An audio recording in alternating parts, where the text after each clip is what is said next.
Welcome back, and thank you so much for joining A Shark's Perspective, the podcast with subject matter experts in marketing. So, what is your Amazon strategy? Does your brand know if your product or vertical is even a good fit for the channel? Does the team placing your ads have a firm understanding of where is the best place to drive traffic? Nia Henna is the CEO and co founder of CPC Strategy and a subject matter expert in Amazon marketing and advertising. And on this episode, we'll discuss the 800-pound gorilla that is Amazon, where and how people search today, how to position your brand's products in order to succeed, and ultimately figuring out if it's the right channel for you. So let's tune in to an Amazon expert with a shark you can't buy on Amazon on this episode of A Shark's Perspective.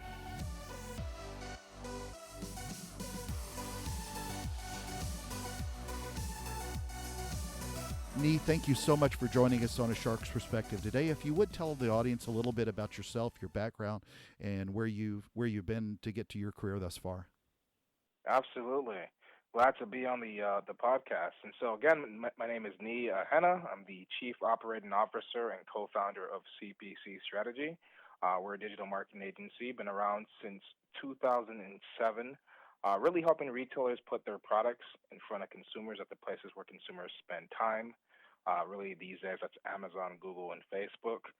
Prior to founding CPC Strategy, I worked at eBay, and I was a product manager there, really working on things like SEO, reviews and guides, and algorithmic merchandising. So, yeah, I've had a lot of experience in the industry, a lot of interesting kind of stories about companies that have scaled quickly and companies that haven't. And I'm very happy here to kind of share some perspective. Yeah, so then let's talk a little bit about where people are moving. For context, I think most people know or have seen the stats as of recent, where more than a majority of the searches are done on Amazon today for products. But if you will, set up a little bit with a little more context on where people are with search on Amazon. Yeah, definitely. And so, one of the trends that we were fortunate enough to identify about 5.5 years ago was the increasing role of Amazon in product searches. And so, consumers, especially as Prime membership has increased over the last decade or so, consumers are increasingly starting and ending their searches on Amazon when they already know what they want to buy, whether it's a product category or a specific product. They're bypassing traditional search engines like Google and Bing and some of the comparison shopping engines and going directly to Amazon to start their consumer journey. And the reason being is because Amazon has done a great job at not just offering a wide selection, but also offering the consumers the things that they need to make a buying decision, be it reviews or an easy comparison, a very friendly mobile experience, which is pretty endemic across multiple different platforms, iPhone and Android. Amazon has done a great job at reducing the friction normally associated with e-commerce by providing great applications and a great user experience, and that's really had a tremendous impact on the way consumers find products in 2018 and beyond. Okay, when you think about where we are with search anywhere and how people search, I mean, Google's basically at drinking age in its years. Where did you start to see it with Amazon? When you say 10 years ago or 11 years ago started looking at your crystal ball, was it just the abundance of packages left, or did you start searching on your own, or how did you sort of see that? So there's a number of interesting kind of points where I can kind of say that. The number one thing is that Amazon is also a really old company, right? They were Yeah. founded, I believe, in 1994, and so they've been around 24 years. They're older than Google, so they've been around for a long time. Everybody knows the story about how they started in books and went to media and kind of expanded from there. An interesting side part that even a lot of people at CPC don't know is that my dad actually used to sell CDs online on Wow. Amazon back in '99, 2001, and so Nice. he he saw the opportunity back then. Unfortunately, that business musichaven.com, you can go to Wayback Machine or archive.org to take a look at it. He couldn't figure out how to get that to scale, but that was kind of my first kind of experience seeing somebody sell on the platform. And then I would say mid-decade, in the last decade, Amazon really started to embrace third-party sellers. Really the eBay model to provide value and selection for its consumers. For us as an agency, it was really 2011, 2012 when we were looking around in our office and seeing the number of products we were buying from Amazon as an office. It wasn't coming from Office Depot. It wasn't coming from Costco. They were coming from Amazon. And we looked around at ourselves and kind of our buying behavior as both as a business and as a consumers and asked ourselves a question. If we're buying this amount of stuff on Amazon, what sort of processes need to be put in place to be able to capture this market share? And that was the real genesis of kind of our Amazon discipline here at CPC Strategy, was just our own observations of our own behavior as consumers, both on the B2B side and the B2C side. So if I'm a brand who is, starting with a product today, how do I start to position myself to succeed with Amazon? That's a great question. And so, from our perspective, the way we think about Amazon is that in a lot of ways, Amazon is a demand fulfillment channel, meaning that if you have a product that people want, they're going to be searching for it on Amazon. Mm-hmm. Or if your product is in a vertical that people have a desire to want to buy, they're going to be on Amazon. Now, what that means is that Amazon isn't necessarily the right channel or the premier channel for every single product category out there. Case in point, if you are a fashion, apparel, high-end fashion kind of retailer where people aren't looking to make comparisons between your product and other product, there's something unique about your product, or people don't know to search for your product, Amazon probably is not going to be the best place Right. to kind of grow your brand. That's going to be a secondary or tertiary channel for you. But if you're selling something that people kind of know about, they see it at Staples or they see it at Macy's, they understand your product exists, then Amazon becomes an opportunity for you to be able to take either market share from your product category's competitors, or to be able to collect that demand yourself. And so for us, it's important to understand, or it's important when we're working with clients, for us to understand, what kind of product is this? Is this a product that can steal market share from competition? Is this a product category that's well known that consumers actually search for? Or is this a product category that needs a little bit more discovery? Because that's really going to determine whether or not you're able to leverage Amazon in a way that's actually substantial. So, it's easy to do from when you think of it from, typical search, like a Google perspective. I hate to even bring up Bing and Yahoo in the same breath sometimes, but if you're trying to amplify your product on Amazon, Yep. how do you generally give advice and counsel on best practices for that? Yep. So it really starts with your product detail page. And so let's just assume that you are a brand manufacturer, meaning you own that product detail page. You might be a first-party vendor to Amazon, meaning you sell to Amazon wholesale, or you might be a third-party, meaning you leverage FBA on Amazon. Let's just say you're a brand manufacturer, because there's an entire strategy with resellers, but we're not going to dive Right. into that one right now. So if you're if you're a brand manufacturer selling on Amazon, it really starts with your listing. If I go to your product detail page, am I clearly able to see your brand and the features and the product benefits of your brand? Meaning that is your description fully written out? Are your bullet points clearly articulating the value proposition of your products?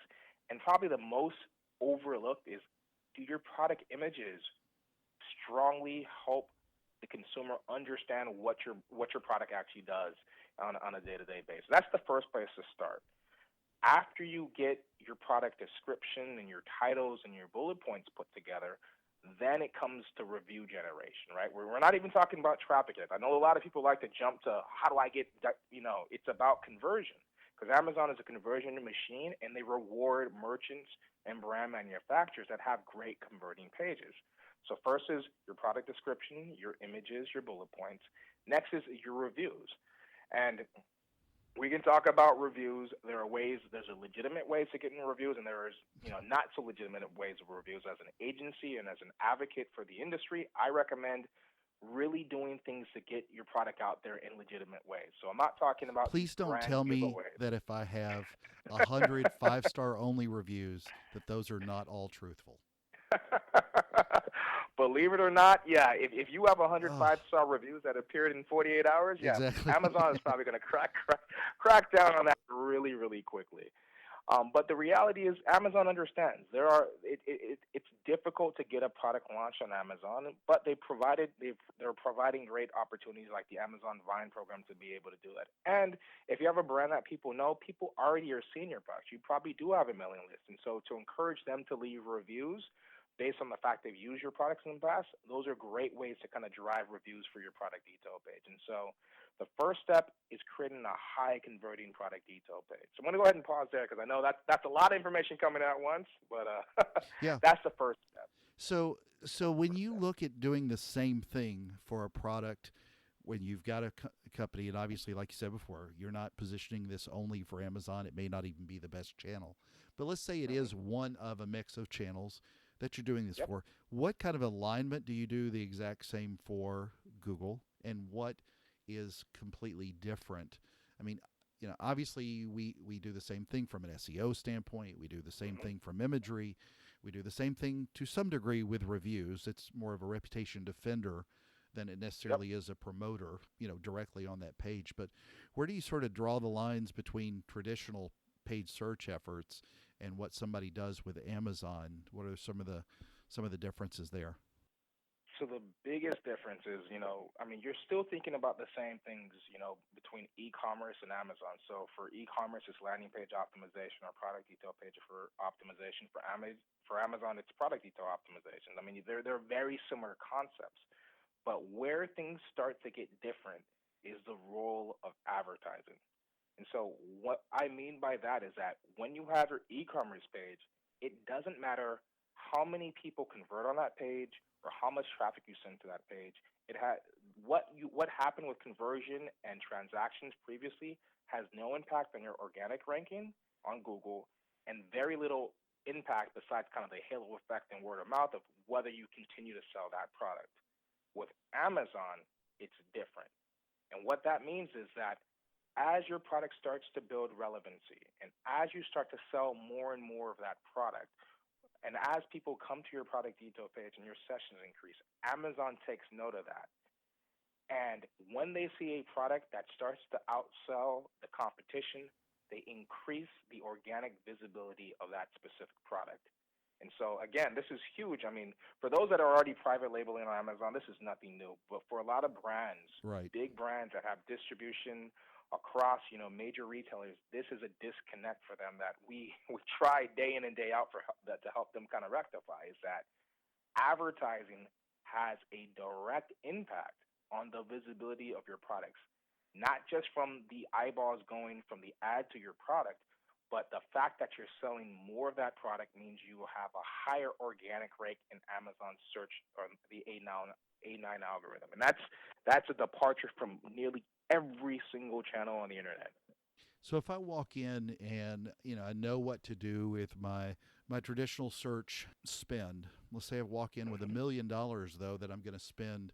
I'm making up a number, just a million bucks that I'm going to spend on Amazon promotion. I know hmm that's where I've got to place it. I'm an advertiser that's walked in with that amount of money budgeted for it. hmm Where's kind of the first pass I go to spend that money?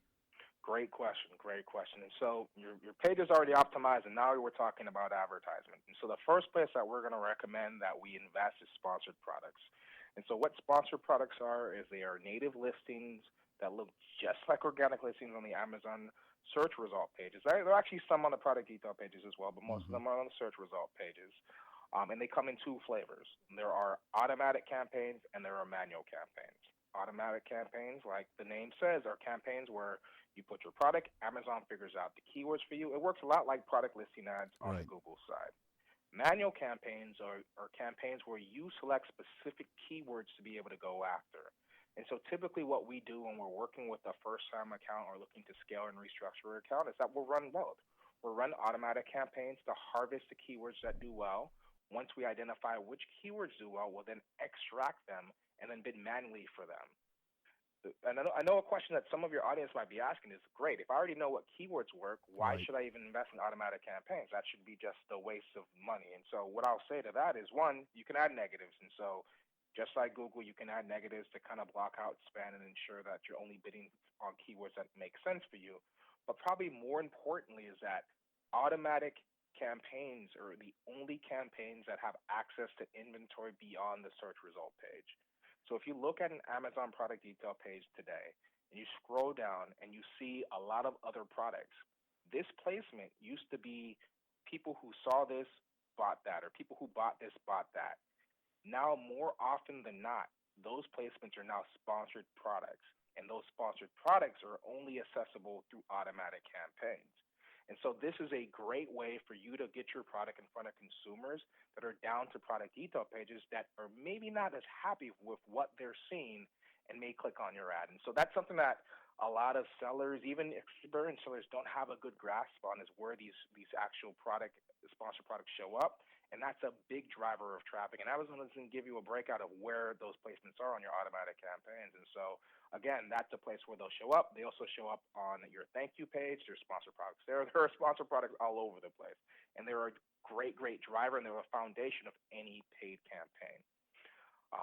After you get your sponsored products campaigns built out, the next place we would recommend a advertiser to invest is headline search, which has actually been renamed the last month to sponsored brands. Right. What these are is these are advertisements that appear above the fold. Typically, they're the very first thing you see on a product detail page, and they're typically those when you see them on desktop, you'll see the logo of the brand, some sort of call to action, and 2 to 3 product offerings from that specific brand. On mobile, I believe there's either 1 or 2.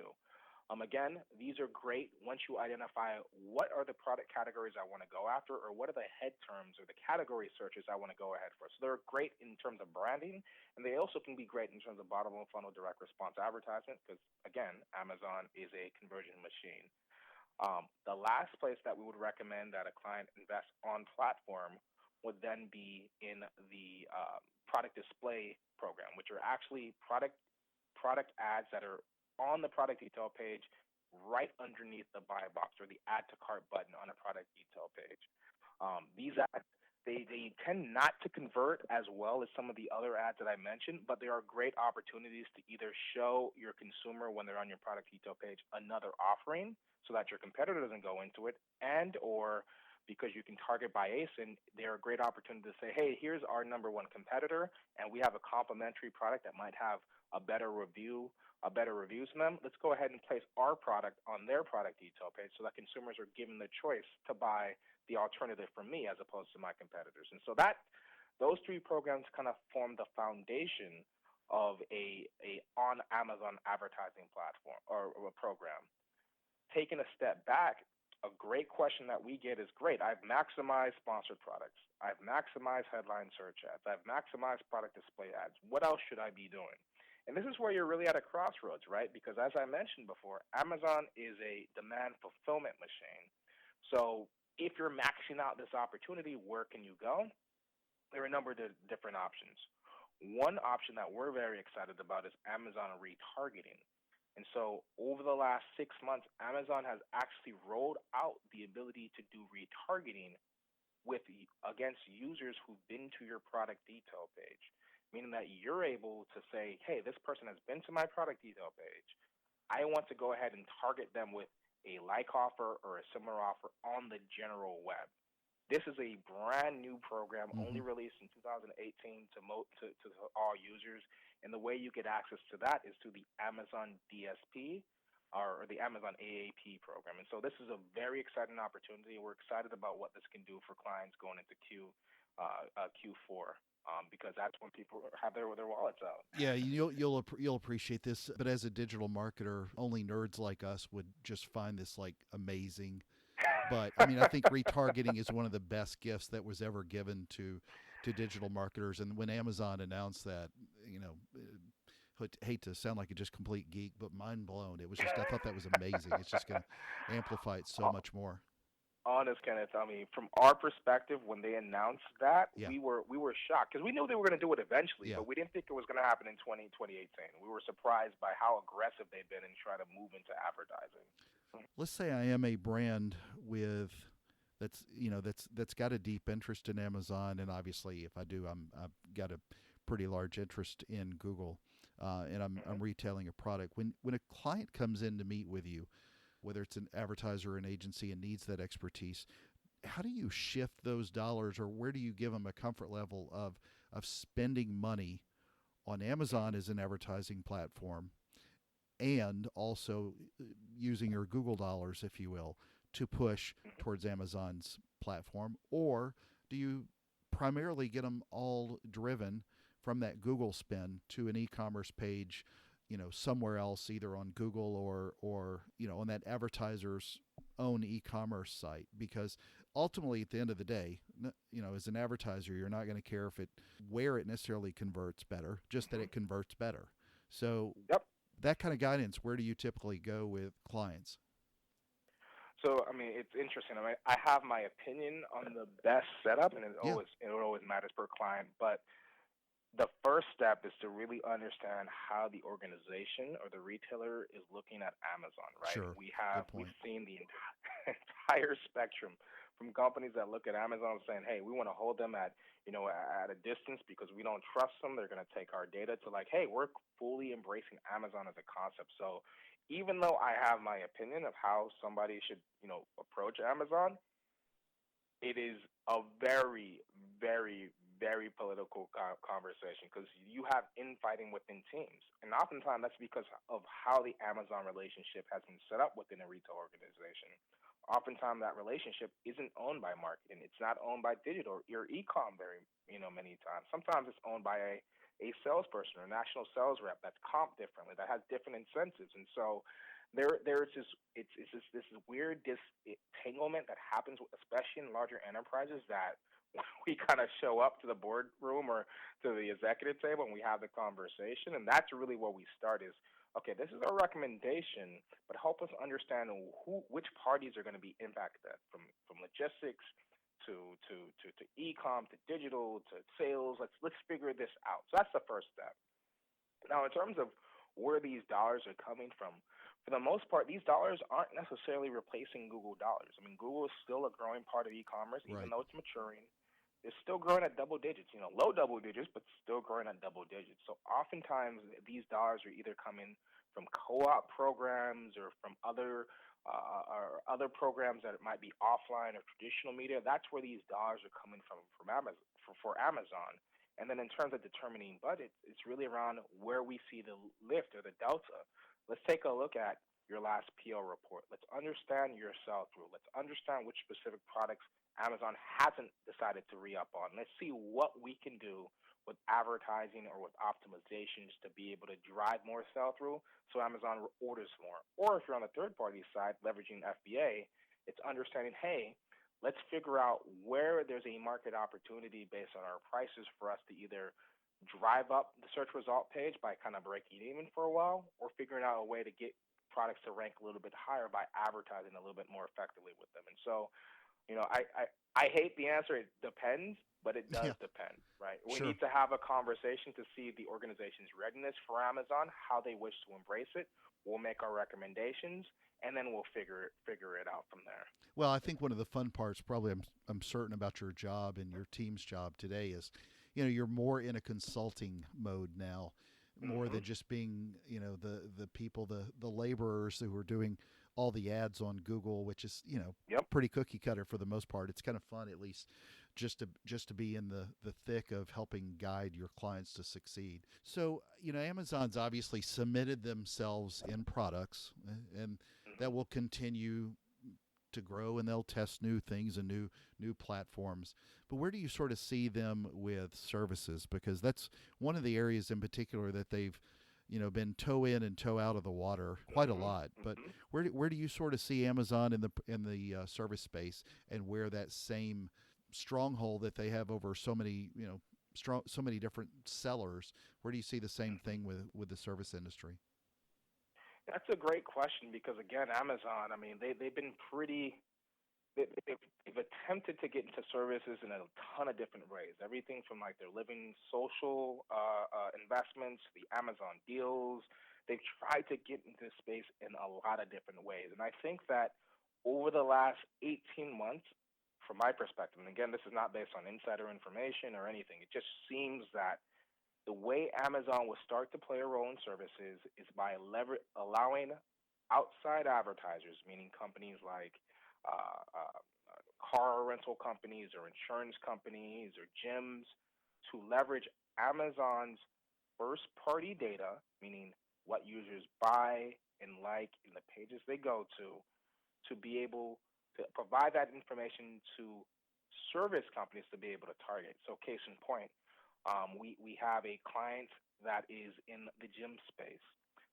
Given the fact that this client is a high end client and they're looking to work with or get members to their gyms, it makes sense for us to put together with the Amazon DSP program a media buying campaign where we're targeting users who may have purchased protein or may have purchased a high end bike because it makes sense that these users are care about their health and this is a way to target them. And so from our perspective, getting into services, I think Amazon has kind of retreated from becoming a Craigslist or a Angels List for services, but they do realize the power of their first party data.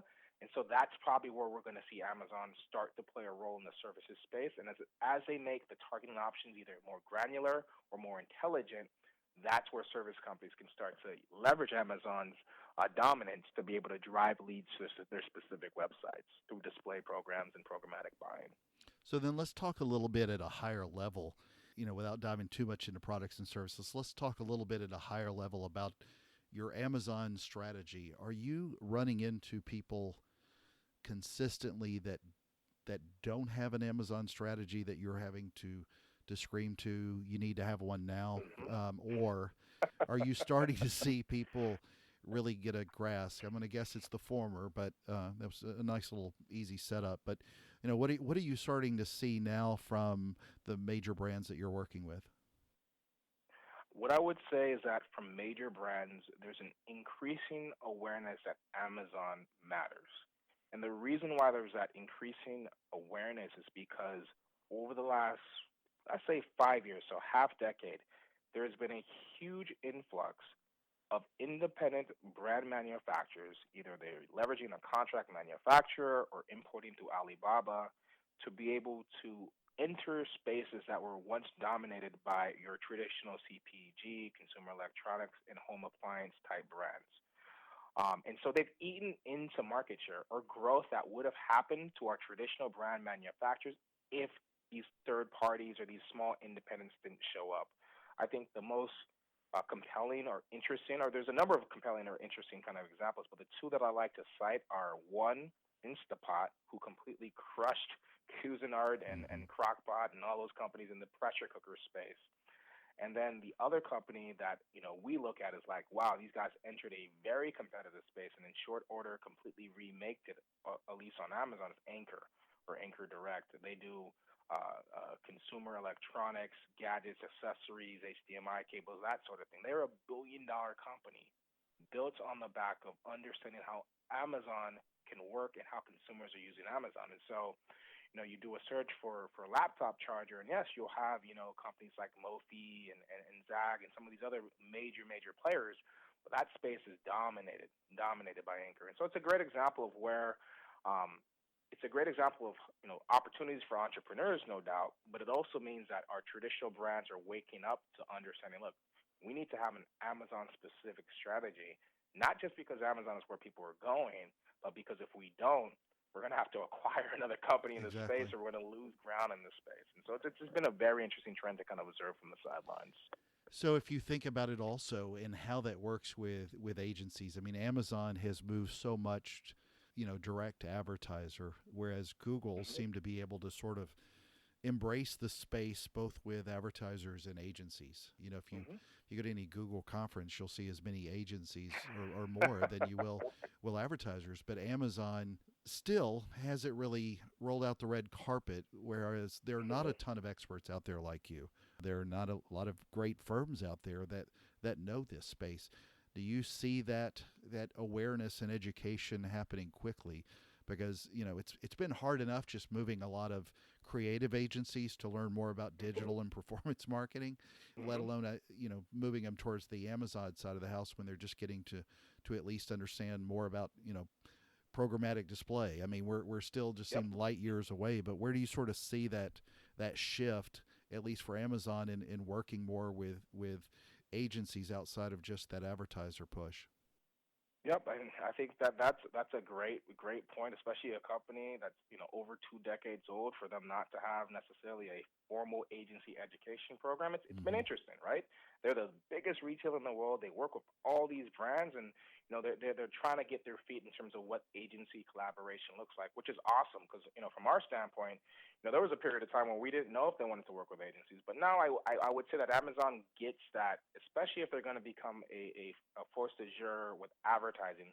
Agencies have to be part of the conversation, and so it's a learning process, right? Like anything else, when Google was first out, they were looking just to go direct. Facebook, same situation, just to go direct. But again, agencies do have a place to play in the ecosystem. I think over time we'll see Amazon making more and more inroads to bring agencies to the table to figure out how to put together comprehensive media plans that help to serve clients of all sizes. And so, from our perspective, Amazon is where Google was from terms of advertising. I don't want to say sophistication because they're definitely a sophisticated platform, but in terms of kind of understanding the entire ecosystem, they were probably where Google was 2005, Yeah, 2006, yeah. but they're rapidly kind of closing the gap. And so, yeah, I think it's something to where, if we had the same conversation in 2020, I'm pretty sure it would be a lot different. But that makes it interesting and fun, right? We're learning things for the first time as an agency. Amazon's learning how to work with agencies, and brands are figuring out really what are the right things to kind of outsource to an agency, and what are the things that they need that have to be kind of held close to the vest. And so, it's a learning process for all parties involved. So my next question is sort of a two-parter, and you brought up eBay earlier. Hmm. First is, who do you think? And obviously, we know that Amazon's advertising spend is growing at leaps and bounds. Hmm. If you're not part of the Facebook and Google strategy already, then you're behind. But Yep. who else do you see that competes best with them today? Who's the Hmm. closest, if you will, to catching Hmm. up? And then who do you think is next? Who's the next major disruptor? And the reason I ask that sort of as a two-parter, and it could be the same company. One is you Hmm. start looking at the Walmart, that push with the Jets and that Yep. purchase of the world, jet.com. It's a Yep. good rebrand that they did. And then also eBay. eBay's still a Yep. player. It's got a huge brand name. And I don't think Hmm. anybody can necessarily start up and afford to do what Jeff Bezos. They wouldn't have as long a runway to lose hundreds of millions of dollars for years Yep. before making Yep. trillions. But where do you sort of see who's kind of in that second spot, or let's call it getting closer to Amazon, and then who's going to be the next disruptor if you had to look at your crystal ball? Yeah, that's a great question, and it's something that I'm going to go put um, money on my stocks as soon as you tell me who it is. So, No, it is a great question. I mean, you mentioned eBay, and when I worked at eBay, that was between 2006 and 2008. That's about the time when Amazon surpassed eBay in terms of total revenue. But the thing is, it's an interesting question to ask for precisely the reason I mentioned before, right? It's going to depend on what kind of products you're trying to sell. eBay still dominates in some categories: hmm autos, motor sports, motor parts. eBay is still the place to go for those specific products. When it comes to kind of the direct to consumer, a revolution that we've seen. So I'm speaking about companies like Casper and Warby Parker. They've built their businesses on the backs of building relationships with consumers through Facebook and converting them, and then driving up LTV through kind of email and engagement marketing. So that's more of a Facebook Shopify type play. When it comes to Amazon, and international, when it comes to Amazon, places like the UK, they have companies like Play and eBay that still are pretty dominant in spaces where Amazon is tremendously dominated here. And so, I mean, if we're talking about the U.S. market, I do think there are some categories that are unlikely to be disrupted. And so things like consumer electronics, cell phone accessories, I just don't see any company reaching the kind of scale necessary to kind of compete for Amazon right. with Amazon. Now, as you move into things that are more consumable, verticals like fashion and apparel, um, I don't. I mean, Amazon is definitely the biggest apparel player in the space, but I don't think the book is settled there. I think there's still an opportunity for companies to come in and provide a user customer experience that is more catered towards apparel, where you can figure out something with delivery and figure out something with last mile and availability to be able to challenge Amazon. And then when you get into the true consumables, the places where we as advertisers we think about, or as agencies and we think about, so CP&G, so those are things like consumer packaged goods, everything from Doritos to toilet paper and diapers, right? Hmm. That's really where Walmart Jet is really trying to make a play for Amazon. That's really why Amazon made the acquisition of Whole Foods 18, 24 months ago. And that story, I still think there's an opportunity for Amazon to be challenged just because 2-day delivery is great. But if I need if I need some Doritos because I'm watching the game with some friends, maybe there's an opportunity for a consortium of supermarkets to figure out something Uber to do that last mile shopping. I still think there's an opportunity for Walmart Jet to play a role there. And so Amazon absolutely is in the pole position. They have categories where they are probably locked in, but I don't think the story is completely written. I don't think it's over. I think there's still opportunities for other players to play. Now, if you want to say where you should put your money, if I knew that, I'd be working on Wall Street and not Madison No kidding. Avenue. But I would say follow consumer trends, right? Follow your own behavior. Follow the behavior of your parents, right? Or your coworkers. See how people are interacting, right? Instacart is huge, but in pockets. Maybe it's not big in some of the inland states. It's huge in New York. Those are the kind of demographics I'd be tracking to understand kind of the future. But again, Amazon is a great position. They have the scale. The Whole Foods acquisition was smart to get that data. But I still think 10 years from now, in certain categories, we might see other giants emerge. I don't know who they are, but I'll be watching with popcorn. Yeah, there you go. Well, and to your point, it's really just about watching The Office and seeing, what brands on those brown boxes being Yep. delivered. So, who knows? It could be Shopify's another one you brought up. So, Hmm. Nee, I mean, obviously you've got a lot of people who are listening to this podcast because they want to get more information on it. But where do people go? Hmm. Where do you kind of guide them through so you can help educate, the people that come into your firm and need to learn more about Amazon type strategies? Definitely. And so I would say that one thing that kind of differentiates us as an agency is that we're not stingy with our information, meaning that we produce a ton of content. Our blog gets upwards of 150,000 unique visitors every single month. Nice. We produce 40 or so webinars each year. We actually do consumer surveys where we'll go out and bring in a market research company and survey consumers to understand buying trends. And all that information is accessible to everybody, whether they're a client or not. And so education is actually part of our core values. Our core values are learn, create, and inspire. And so if you go to cpcstrategy.com/learn or slash resources, you'll see all of our content that we have available to download. And those are great resources to help you and your team really understand the e-commerce landscapes. Amazon is definitely a place that we have a ton of content, but we have some great stuff on social and a ton of great stuff on paid search as well. Nee, where can people find out more about you and the CPC brand and follow you on social channels? Yep. So, of course, for CPC Strategy, cpcstrategy.com. We recently were acquired by another agency, Elite SEM, but we're still kind of running independent websites. Although we're having great integration conversations to figure out how these two brands come together. And then for me personally, if you want to hear my thoughts or see what I'm reading, Twitter is probably the best place to kind of engage with me. And so that's twitter.com/NII_AHNE. So that's where I'm at on Twitter. Great. Nee, thank you so much for being on A Shark's Perspective today. Awesome. Thanks for the time, and I'm looking forward to chatting with everybody out here in the audience. Awesome.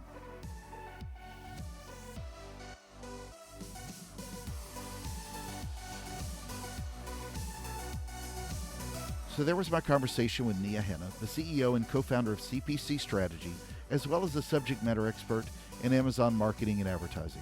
Let's take a look at 3 key takeaways from my conversation with him. First, think about Amazon as a demand fulfillment channel. If you have a product or if that product is in a vertical that people want, then people will be searching for it on Amazon.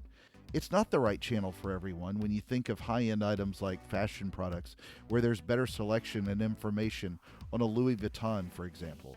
But if you can take market share from a competitor or take it yourself, then it's a channel with a lot of opportunity.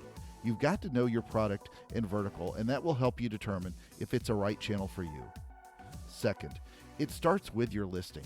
Your product detail page has to clearly show your brand, the features, the benefits, the bullet points that describe your product well, the good product images, the positive reviews. Remember that Amazon rewards if you're selling your products, and those devils in the details matter.